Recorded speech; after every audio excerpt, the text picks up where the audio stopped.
Oh, hello. Haha, sorry. I was just voting for Lakota Rain. Everyone watching this right now, if you still have time to vote, vote for Lakota Rain. They need to stay in the competition. They are my favorite. Well, they're not my favorite, but they are one of my favorites, and I don't want them to go home this week. I want them to stay at least one more week, so I'm voting for them the full 2 hours, and I'm taking away about 15 minutes to do this review, so I gotta hurry up and do this so I can vote for Lakota Rain. Vote, vote, vote, vote. Okay, so this week is Rock Week. Simon, what am I talking about? Simon thinks it's gonna be a train wreck, and it kind of was. They had a lot of good performances, and a lot of people that I thought did really good. The judges didn't think that good, but I normally just don't listen to what the judges say. I just go ahead and vote for who I want to vote for. I don't listen to what the judges say because it is about America. It's not about the judges. So, screw the judges, not listening to what they say, voting who I want to vote for. Alright, so, the judges come out, and they came out to Living on a Prayer. I like that. Alright, so first up was Leroy Bell, and he sang Why Don't You Stay by Bob Seger. This was horrible. He better be in the bottom 2 this week, or I don't know who the hell is going to be in the bottom 2, because seriously, this just sucked. Ugh. Like, the only thing that he's really good at is his vocals were really, really good. He's a very good vocalist, but boring, boring, boring. Nothing special. What the hell? My phone's going off.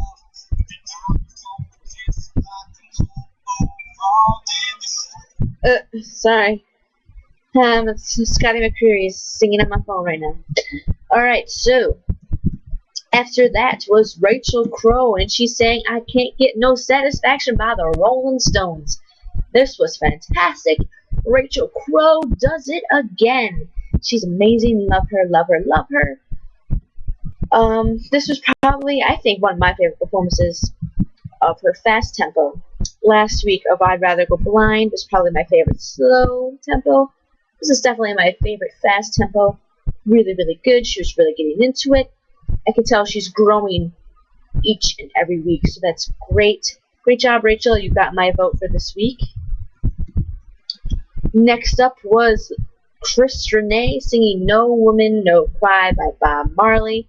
When Ella Reid said Bob Marley, I was like, what the hell? Bob Marley is not rock, and I was like, what the frick? Completely, him and Astro, like, they weren't gonna fit in Rock Week at all, and like, they didn't even do rock songs. It was just so freaking dumb, like, and the judges were upset about it with Chris, but with Astro, they were like, they didn't even mention anything about it not being rock, because I guess that's because they dislike him, but I think they're starting to give Chris a bad edit. In the beginning, I think they're giving him a really good edit, like the producers and stuff, because they wanted him to do good, but I think they're starting to realize that he sucks. So they're starting to give him a bad edit, I think. I think they're trying to get him off the show. If that's so, I'm fine with that. Like, I'm not a big fan of him at all. Despite the fact that the song was not a rock song, it actually was not that bad. I think he's definitely growing too. I think they're all growing, but you know, just didn't fit the theme. You know, his vocals just aren't up to par with everyone else's. So, like I said last week, I would like to see him just do all rap and see what that does. This song is very close to being just singing and no rap, and it's just like But it was good. It's better than past weeks, but it's still, I don't know. I'm thinking, if it was up to me, I would say he would be in the bottom 2 with Leroy. But he has a big fan base, so I don't know. We'll see what happens. Okay, and next up was Stacy Francis, and she sang It's All Coming Back to Me Now by Meatloaf. This was horrible. I agree with everything the judges said. It was just bad. It just was not good at all. The vocals were okay. In the beginning, it was good. In the middle part of it was just bad. She was off pitch, and then she brought it back at the end and did a good final note. But the song did not fit her. She was way too dramatic, too Broadway-ish, too over the top. Oh no, it wasn't good at all. I would love to see her be in the bottom too. I'm not a fan of Stacy Francis at all. I liked her 2 weeks ago when she sang, was it Up to the Mountain or something? That was my favorite performance of her. Sorry, I guess on my screen. That was my favorite performance of hers so far. Last week was horrible. This week was horrible. Not a fan. I would like to see her be in the bottom two, but you know, I don't think it's going to happen for a while because I think she has a lot of fans. Alright, next up was Melanie Amaro, and she sang Everybody Hurts by REM. This was amazing. I don't understand why the judges were giving her crap about it. It was fantastic. Melanie Amaro, in my opinion, she's not the most unique of the contestants, but I think she has the best vocal. Stacy Francis, I think, has really good vocals, but she doesn't always use it. Rachel Crow has really good vocals, but she's young, so her voice is not really matured yet. Drew has really good vocals too, but they're not as strong. Because Josh Krajcik, he is strong. He has good vocals too, but I really think that Melanie Amaro has the strongest vocals in the competition. I think that's the only thing she's got going for her, though. I do agree with LA. She is a little boring sometimes, but her vocals are just amazing, and that definitely helps. She's got my vote. I love her. I would buy her record. I'm really big into the vocals. But that's just how I am. That's why I'm a big fan of American Idol, because American Idol is more about vocals than performance, and I'm all about vocals. So I love her, but not everyone thinks that way. So for me, amazing. For other people, maybe not so. But I got her. I love her. She got my vote. She got my vote. Okay, next up was Josh Krajcik, and he's saying Never Surrender by Foo Fighters. The second Nicole said Foo Fighters, I was like, oh my god, yes, it's going to be amazing. This is going to be amazing. And it was. Josh Krajcik, you listened to my note from last week. You weren't making those funny faces. Good job. You must have watched my video. Well, actually, probably not, but you probably had other people telling you to stop going to the whole stage. But fantastic. Fantastic. Ooh. Really good, really good. I loved it. I had chills at the end. Oh my god. Goosebumps. He gave me the goosies. Give me the goosies. Really, really, really good. Sorry, I'm really out of it today. I don't know what's wrong with me. I'm tired. I had a long day. Alright. Next up was Astro. And he's saying, I'll Be Missing You by Puff Daddy or Faith Evans or 102. 112. I don't know. They didn't even slam him on it not being a rock song when they got all pissed off at Chris Rene. Like I said, they're giving Chris Rene a bad edit because if the producers wanted to keep Chris Rene on for a long time, I think they wouldn't have made the judges say bad things.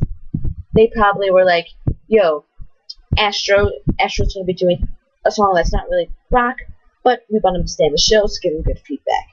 Believe it or not, the producers do that. On American Idol, Nigel Lithgow pretty much tells the judges what to say. He wanted Lauren and Scotty to be in the final two from the beginning because they were both country, and country's a big market, and they knew they would be able to sell. So they made sure that the judges said nice things to them. To some extent, yes, they don't have a say in what they say. To some extent, they do, though. And sometimes judges don't listen. I know Simon doesn't listen to the producers all the time. He says whatever the fuck he wants. But for the most part, they do what the producers tell them. And a lot of people in the audience don't realize that. That's why I don't even listen to what the judges say. I always just go with my gut, because really the judges are just pointless. Like, why are they even there? They're there for ratings, pretty much. Is what they're all there for. So Astro, really, really good. I say this again. I love him. I don't know why, because I don't like hip hop. I'm not a rap person. I'm a country kind of pop kind of person. So I don't know why I like him so much, but he's really good. I think he's going to be good even if he wins. I mean, even if he doesn't win. So okay, next up is my fave, Lakota Rain. You know, I don't really know why I like them so much. I think it's because they have a country influence, and I'm all country. Even though I complain that on American Idol that they gave Haley and a couple other people bad edits because they wanted the country people to be in there, I still loved Lauren and Scotty because I love country. But, you know, whatever. But I love Lakota Rain. They sang Go Your Own Way by Fleetwood Mac. I thought this was amazing. I don't understand what the judges were talking about. First of all, I think they had the best stage presence. I mean, yeah, the whole dancer thing, that was dumb. They didn't need the dancers. They could have just been up there by themselves. They didn't need any of the dancers. Seriously, the dancers are fucking ridiculous. Why do they have dancers? Dumb. I would rather see them have an instrument. Like, seriously, if Josh Krajcik had his guitar with him when singing that song, it would have been 10 times better. I don't understand why they don't let them use instruments. It's freaking bullshit. But this was amazing. They had the best stage presence, I think, out of everyone in the night. They were getting the crowd into it. You know, that's what it's about. That's what getting the crowd into it. When you're at a concert, you have to make sure the crowd's into it, because if they're not, you might as well just go home, because they're not gonna give you any support. So I thought this was amazing. After this video, I'm voting for them the full 2 hours, because I do not want them to be in the bottom. Because if they're going to be in the bottom, they're going to go home, because they're not going to have someone be in the bottom twice. Unless it's Leroy, because I think that they might vote him out instead of them. I don't know. So, next up was Drew, and she sang With or Without You by U2. I love Drew, but I do agree, I want her to do something different.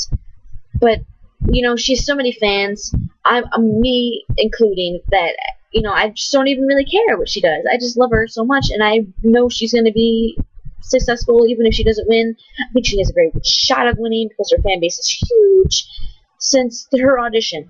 So, I love her, but I do agree, I want to see her go out of her comfort zone, because honestly, she has so many fans. If she goes out of her comfort zone and it fails badly, I think she'll be fine. If she goes out of her comfort, she'll be fine, and she's not going to be sent home. If she goes out of her comfort zone and she's amazing, then that's just 10 times great. So why play safe when you know you have the fan base and you can go ahead and try something new? And if you completely fail at it, you're probably still going to be on the next week because of your fan base. So Drew, just go for it next week. Do something different. Be courageous. Just go for it. Just do it. Because even if you do horrible, you still got my vote. And if you just do horrible, you can go back to doing what you're doing, and we'll all be happy. So take a risk next week. Please, I'm begging you, take a risk next week. Alright. And lastly was Marcus Canty. Normally they save the best for last. Was he the best? No. If I would have chose, I would have chose Josh Krajcik to be last, but I do think that he was the outstanding performance of the night, along with Rachel Crow, but she was last week. But I do like the little rendition he did of Piece of Your Heart by Janis Joplin. Now, when he started singing, I was like, no, Haley Reinhart sang this. He can't mess this up. See, I'm sensitive about my Haley Reinhart covers, because I love all my Haley Reinhart covers, and when someone covers a song that she did, I'm always going to compare it, because Haley Reinhart is my girl. She's my love of music. I don't know what I'm talking about, but I gotta get this done and over with. But I really liked it. But was it the best of the night? No. Do I think he'll be safe? Yes. I think it was good enough to have him go on the next week, but I do think we need to step it up vocally to stay in this competition. Alright, so that was my review for X Factor on, what's today's date? I don't know. It's November something. I don't know. I'll have it in the description. Solid episode. A lot of feuding between the judges, but still pretty good. Alright, the video is going to shut off on me, so bye-bye, and see you tomorrow.